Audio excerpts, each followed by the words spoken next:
انا عايز كل واحد بيتفرج على الفيديو ده يغمض عينيه كده ويرجع بالذاكره لورا ويتخيل لما كان بيسمع اسم السعوديه من 5-6 سنين بس كان بيفتكر ايه. السعوديه كانت بالنسبه للغلابه باب رزق واتفتح، يعني عقد عمل، يعني تفريج كروبات المسلمين. السعوديه كانت بالنسبه للمسلمين حج وعمره وخطبه عرفه من مسجد نمر، يعني منى ومزدلفه وشعائر وروحانيات. السعوديه كانت فضائيات القران والاحاديث النبويه الصحيحه. السعوديه كانت العلم الشرعي والعلماء. السعوديه يعني مسابقات القران الكريم والفعاليات الدينيه الكبيره. السعوديه يعني المفتي وهو طالع يقول ان اليوم هو اليوم المتمم لشهر شعبان وغدا اول ايام رمضان، وفجأة كده يا مؤمن وبدون سابق انذار نلاقي سعودية تانية خالص، وكأن الامر اشبه بالظبط ان الكورة لفت وجت مكانها بلد تانية. تقوم ثورة في تونس في 2010 تلاقي السعودية تاخد الطاغية بن علي وتحميه لغاية النهاردة على اراضيها. يحصل انقلاب في مصر في 2013 تلاقي السعودية مش بس بتدعمه بمليارات، لا دي تخلي وزير خارجيتها كمان يلف الكون عشان يقنع الناس ان دي ثورة مش انقلاب،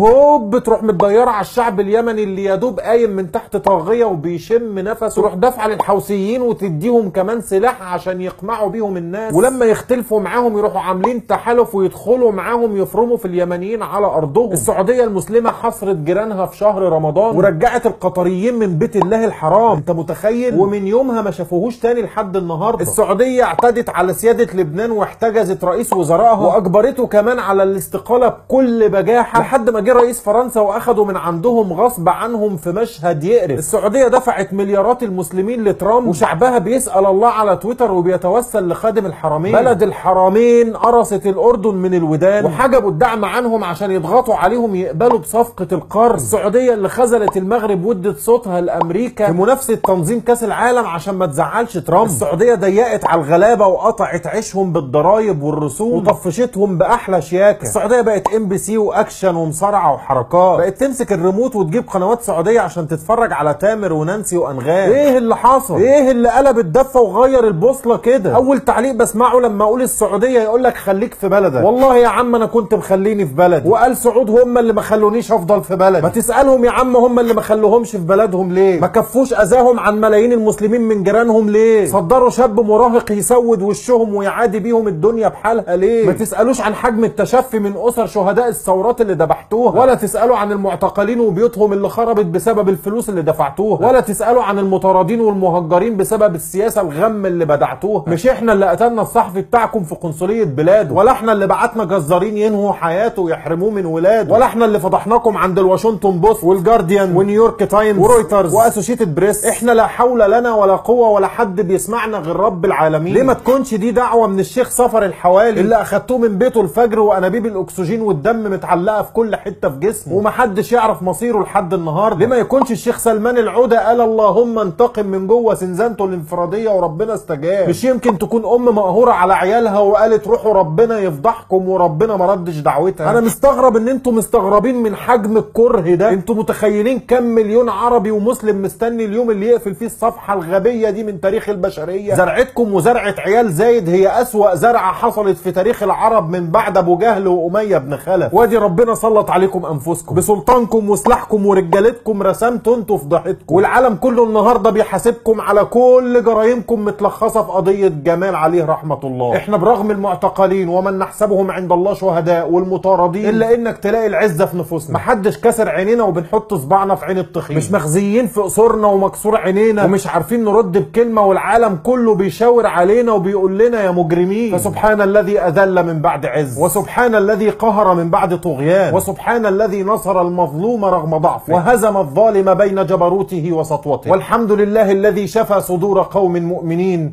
الحمد لله رب العالمين، الحمد لله رب العالمين. السلام عليكم.